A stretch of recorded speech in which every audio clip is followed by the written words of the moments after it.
Okay, so welcome to this third video on quadratic forms.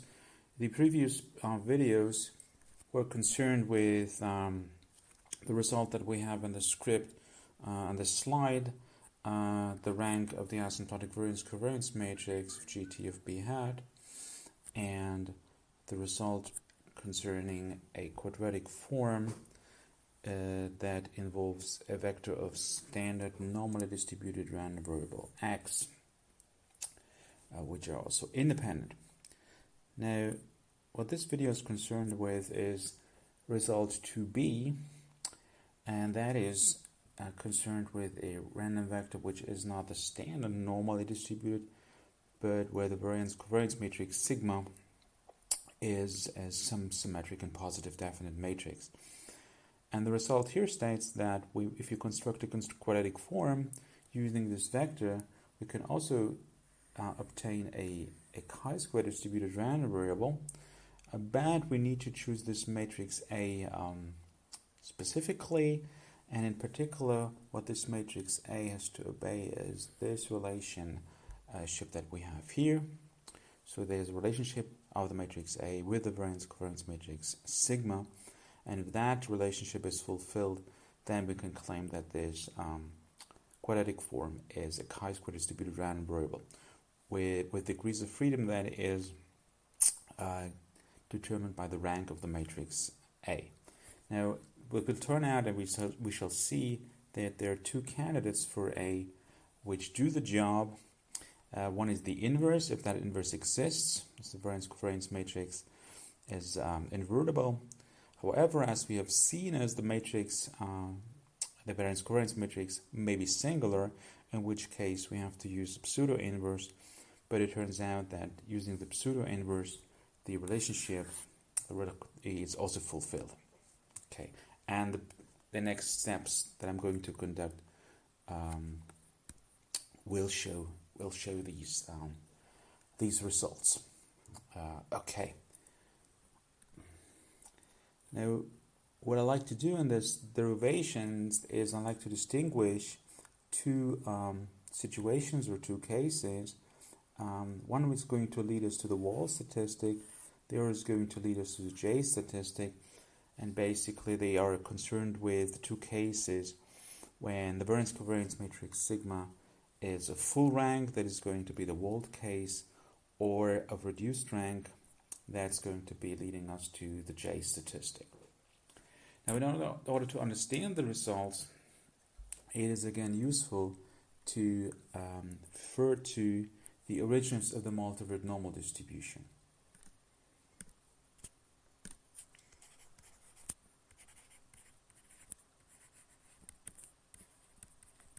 Now, this is something that we already did in the first video, and there we learned that we can express a multivariate normal vector x as a linear combination of a normally distributed random vector u multiplied with a matrix B. Now, this vector u is normally distributed with mean 0 and a variance covariance matrix equal to the identity matrix. If we would like to have a mean of a non-zero mean of x, we could add a vector mu, but in this case we don't need that. In our case, the expected value of x is going to be 0, right? See, in this situation that we're dealing with, the mean of x is 0, so there is no need for a non-zero mu. Now, this is what we already have considered in the first video. In this video, there is a slight modification in the sense that the dimension of B, of the matrix B, needn't be n rows and n columns. In this case, the number of rows may be different from the number of columns of B. As a matter of fact, I'm considering a general situation where X has n elements and U has p elements, and n can be equal to p, but it can also be the case that p is smaller than n. Okay, so in order to make the matrix operation work, B must be of dimension n by p, right? And we're going to distinguish essentially two cases. Case 1 is going to be the case where n is equal to p. In this case, the variance covariance matrix of X is BB prime, and this variance covariance matrix is going to be a full rank.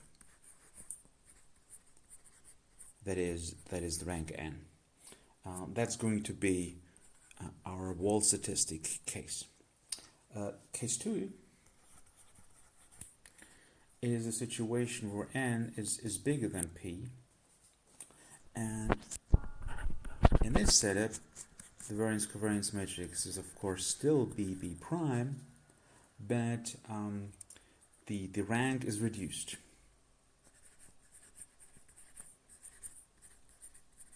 And this rank, as a matter of factly, is the rank of B. So the variance covariance matrix of X is denoted sigma. Sigma is BB prime, and the rank of sigma, this is the rank of BB prime, and that is equal to the rank of B, and that would be P, right? A rank of a matrix is sort of upper limited by the smaller number of rows and the number of columns. And in our setup, P is less than n, so the rank of B is P, right? Recall that B is an n by P matrix. P is less than n, the rank of B can at most be P. Okay. And this is going to be the J statistic case. Okay. Now, what we can use this representation of X is a function of standard normal variance. For is, well, we can rewrite the quadratic form that we're interested in, that is x prime ax, using the standard normal variance. So I'm using for x prime u prime b prime, that is the same thing as x prime, and I have x here written as b times u.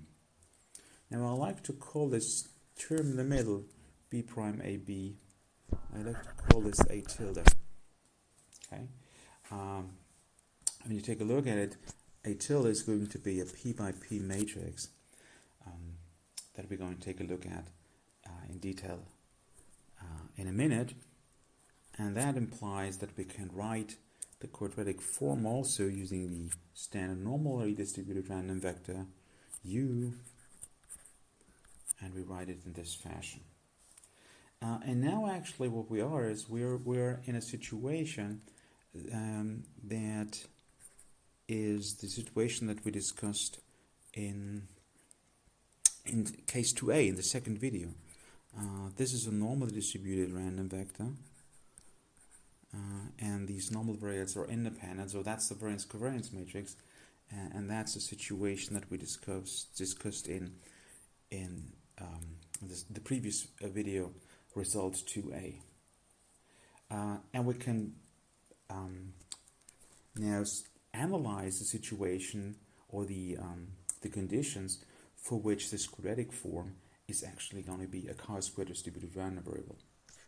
So for this matrix, for this quadratic form to be a chi-square distributed random variable, we know from the previous video that the matrix A tilde that we use to construct the quadratic form must be idempotent.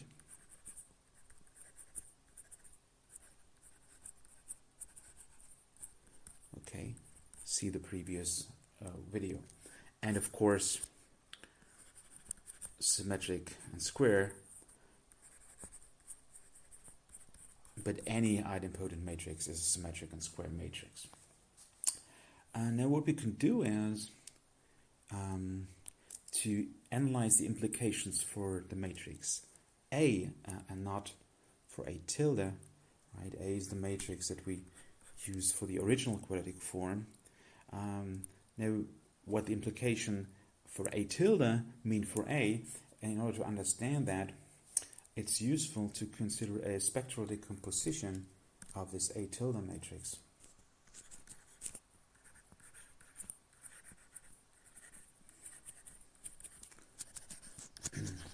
Spectral decomposition was discussed also in the previous video. So we write A tilde as follows, using the eigenvalues and eigenvectors of this matrix. We should note that A tilde is a symmetric and square matrix if A is a symmetric and square matrix, as when we compute B prime A, B, right, and transpose this matrix, we get B prime A B, which shows that the matrix actually is symmetric matrix. Now, using that spectral decomposition, we can write our quadratic form that involves A tilde, using the eigenvectors and eigenvalues.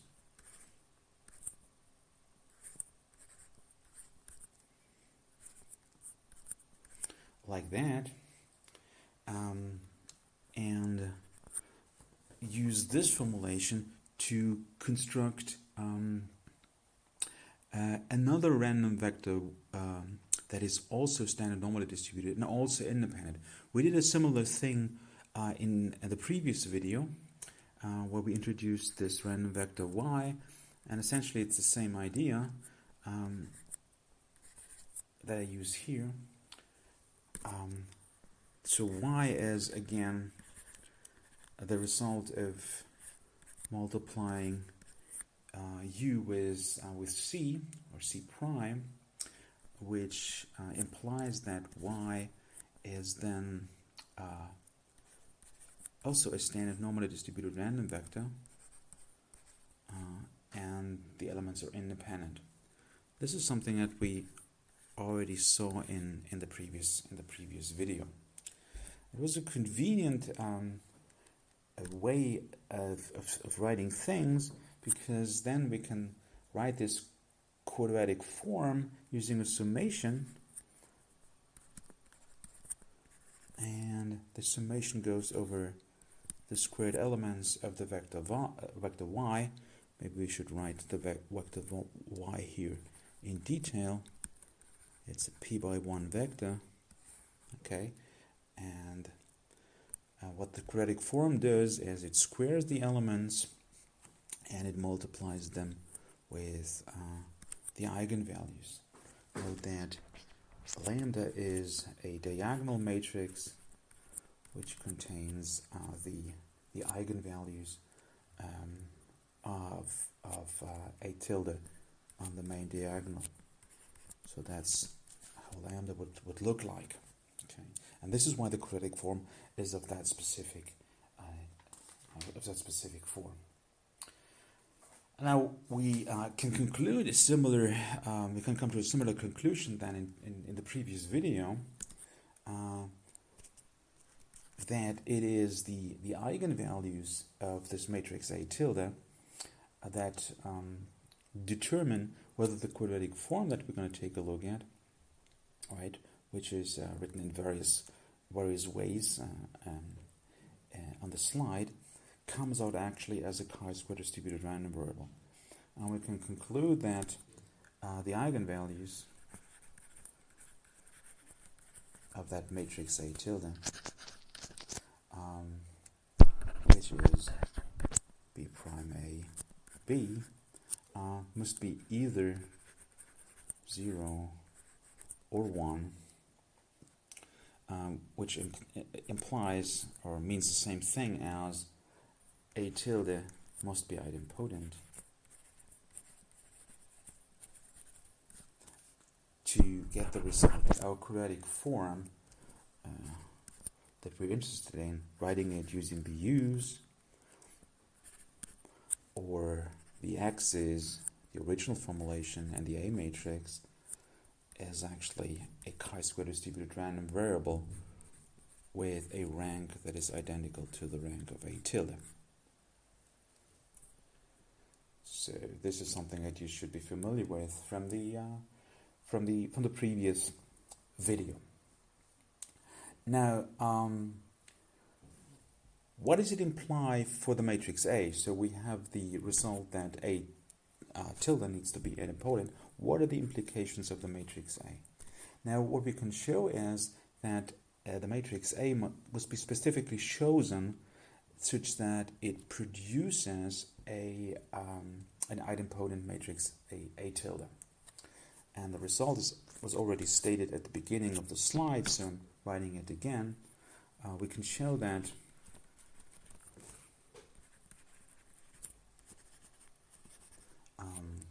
we must choose A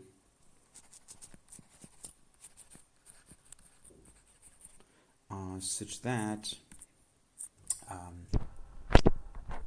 following matrix operation gives 0. So I have sigma A minus A times sigma. The matrix A must fulfill this property to ensure that A tilde, which is B prime A, B, is idempotent. And only then is the quadratic form that we're interested in, x prime A x, a chi-square distributed random variable. Okay, and to see that the statement actually is true, we're going to take a look at the matrix A tilde, writing it as B prime A B, multiplying it with itself, okay, and we claim that the result should be the matrix again, and we need to see, okay, what does it imply for A?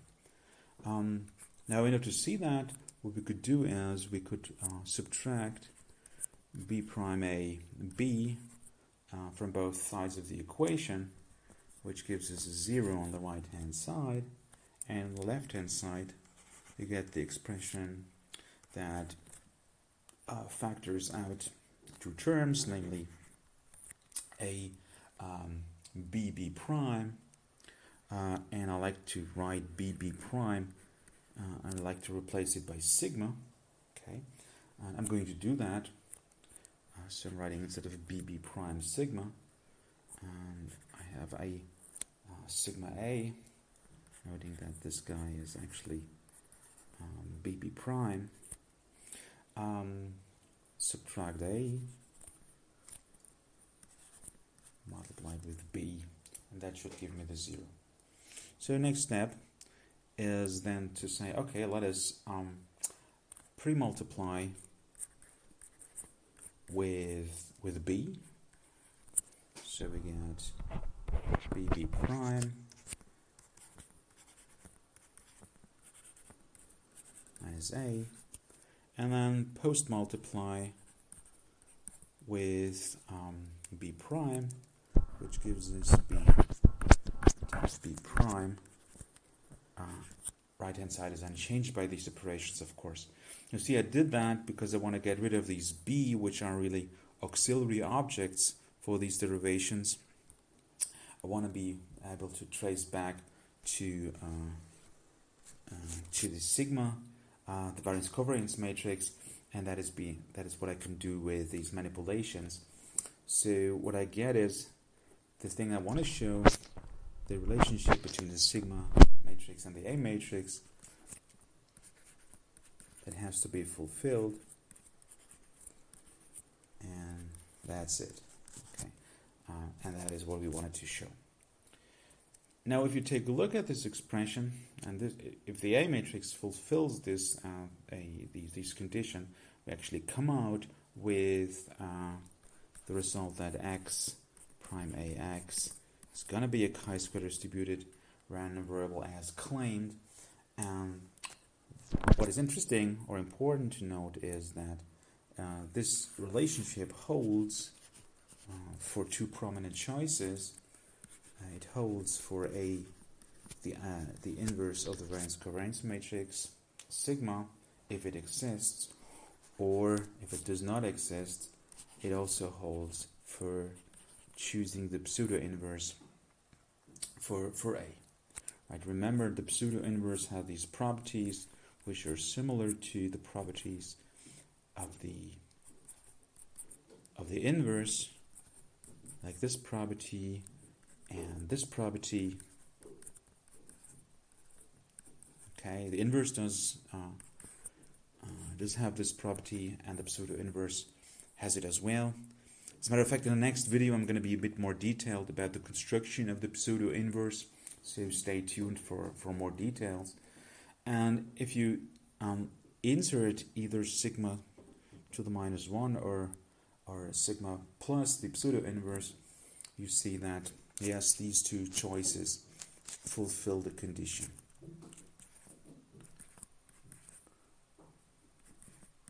Okay, here we have a cancelling out of these terms.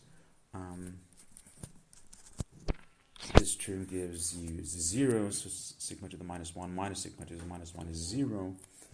And this makes the whole term then equal to 0. So yes, check using sigma to the minus 1 for A works. And the same thing goes for the choice of pseudo inverse for A. This object is going to be, by the property stated on the right hand side of the slides, it's going to be sigma plus. So again, the term in parentheses is 0, and the whole term is 0, and this is what we want to have. Okay. So essentially, what we've seen here is that okay, we come out with a chi-square distributed random variable of the quadratic form xax. Okay, so all this shows that x prime ax actually can be a chi-square distributed random variable. So for A, either the inverse of the variance covariance matrix or the pseudo inverse. But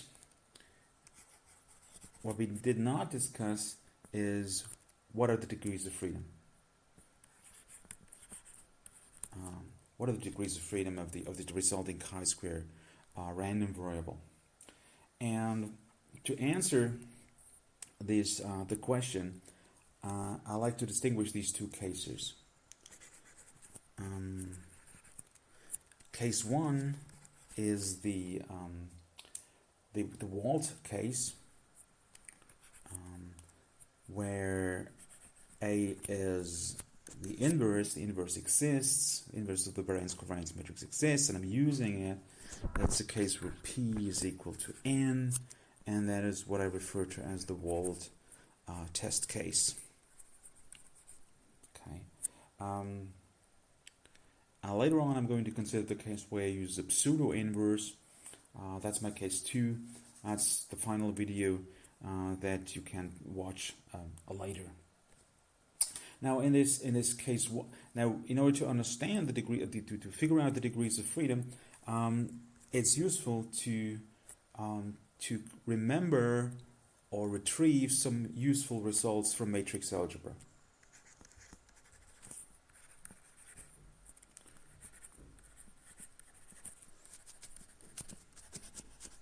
And they are again concerned with the spectral decomposition of a symmetric and square matrix. Sigma, that we've seen a couple of times. And now what we can look at is the inverse of the variance-covariance matrix, and that would be the inverse of this spectral decomposition form. So it invokes the inverse of a product of three matrices. Now there is a result in Green's matrix appendix. I think it's result A64 and A65. Basically, that's a useful result concerning inverses. So suppose you have two matrices which you multiply with each other, and you're going to compute the inverse of this product. This inverse of the product is can be written as the inverse of the second matrix times the inverse of the first matrix. And that result extends to more than two matrices. Here three matrices. You multiply A, B, and C. You want to compute the inverse of that product, and what you get is you can write this inverse as the inverse of C times the inverse of B times the inverse of A. So these matrices change their places when you invert them, if you like. Okay, that's the result from matrix algebra concerning inverses. Moreover, we can make again use of the result that for our symmetric and square matrix sigma, the eigenvalues, the eigenvectors are orthogonal, even orthonormal, can be made orthonormal.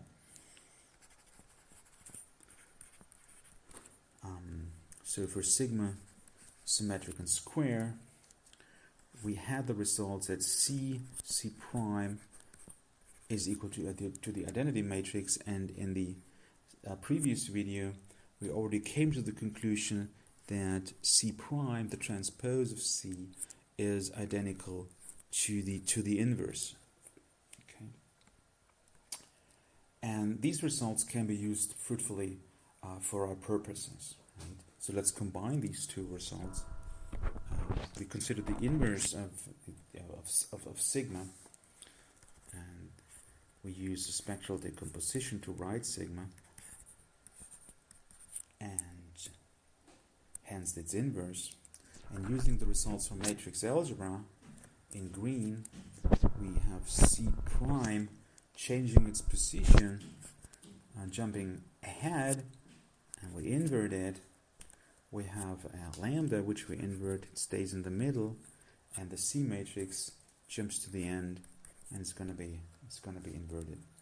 Now note that C prime actually is equal to C to the minus 1, and C to the minus 1 inverted gives you, of course, C again, and we have this inverse of the variance covariance matrix, the inverse of lambda in the middle. I'll deal with that in a minute. And then we have C to the minus 1, but C to the minus 1 is the same thing as C prime, so I'm exchanging it for C prime. And now let me take a look at the inverse of lambda, of the lambda matrix. That's a diagonal matrix, and inverting a diagonal matrix is fairly simple. We just take the elements on the main diagonal, invert them, and write them on the main diagonal. Of the main diagonal, they're just zeros over there. So let me write. Excuse me. Let me give this let me use n here. Number the dimension of this matrix is n by n. Okay. So that's a useful result that relates an inverse of a symmetric and square matrix to its eigenvalues and its eigenvectors. So essentially we write this inverse as C lambda to the minus 1 C prime. Now these are useful results collected. We can make a break here and say, okay, and now let's use these results for the present problem.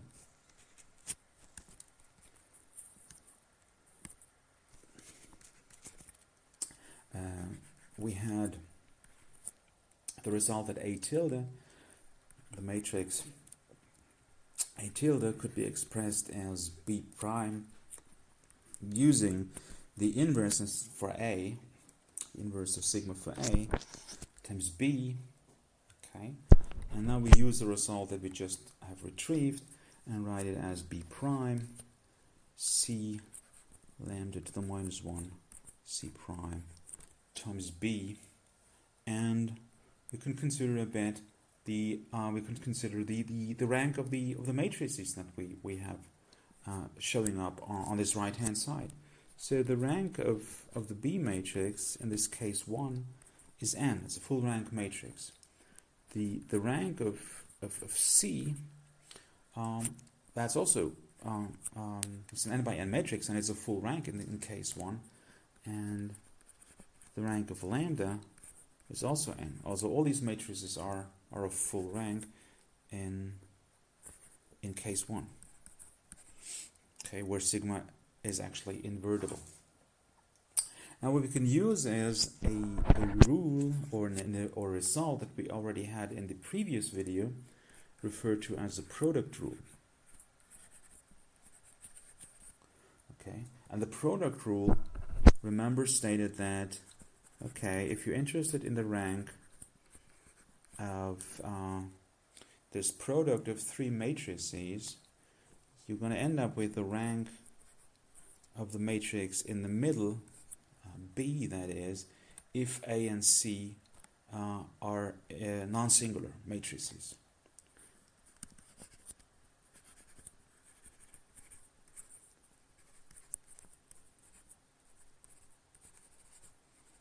Okay, that was the product rule that we already encountered.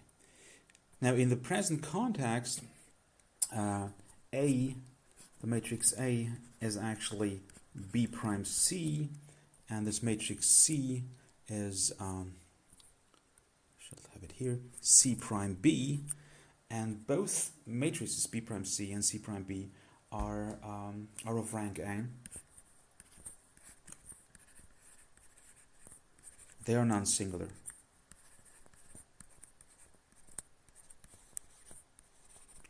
So it means that the rank of a tilde is actually determined by the rank of lambda to the minus 1. Okay, so the rank of a tilde is equal to the rank of lambda to the minus 1, and that is of course the same as the rank of lambda. And recall that it's a spectral decomposition of sigma. It's the rank of that matrix lambda that determines the rank of the variance covariance matrix sigma, and that is n, right? In case 1, and that explains, or that basically shows what the rank of this quadratic form actually is. Okay, so here's the conclusion then.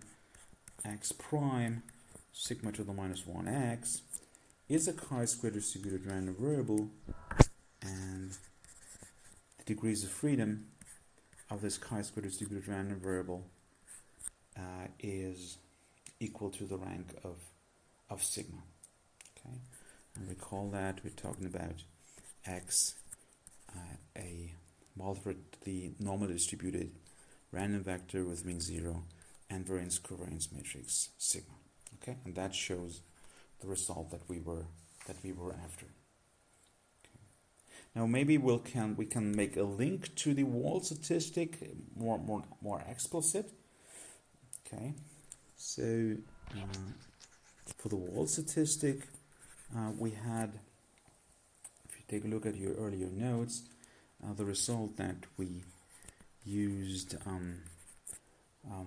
as a test statistic, our estimates multiplied with the big R matrix and subtract the hypothesized values, small r, and we were saying, okay, we had to blow up this thing by square root of t, and we had the result, and we showed the result that this vector, which is hashtag r times 1, a number of that has dimension hashtag r times 1, hashtag r is the number of restrictions that you formulate, and this random vector is going in its converging distribution to some random vector x, and that happens to be a normally distributed random vector with mean 0 and a variance covariance matrix given by R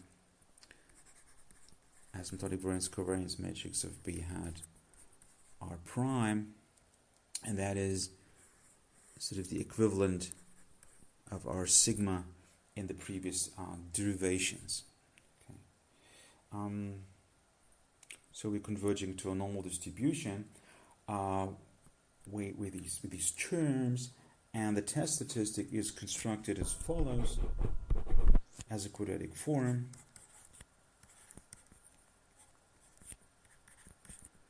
Okay, we transpose this element, we take the an estimate of the variance covariance matrix in the middle. So we have a hat over the asymptotic variance covariance matrix of B hat. Okay.